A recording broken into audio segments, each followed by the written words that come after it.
अमरावती जिल्ह्यातील कठोरा गांधी येथे महाराष्ट्र दिन व कामगार दिनानिमित्त यावेळी छत्रपती शिवाजी महाराज यांच्या मूर्तीचे पूजन करण्यात आले।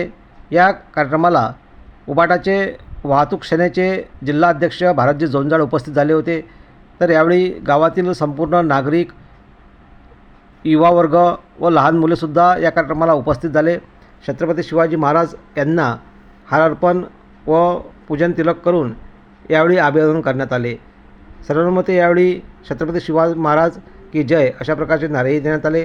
तर सर्व गावातील समाज बांधव या कार्यक्रमाला उपस्थित झाले। दरवर्षी महाराष्ट्र दिन व कामगार दिनानिमित्त या कार्यक्रमाचे आयोजन अमरावती जिल्ह्यातील कठोरा गांधी येथे उत्साहात करण्यात येते। तर यावर्षीसुद्धा या कार्यक्रमाचे आयोजन करण्यात आले होते व उत्साहात हा कार्यक्रम पार पडला।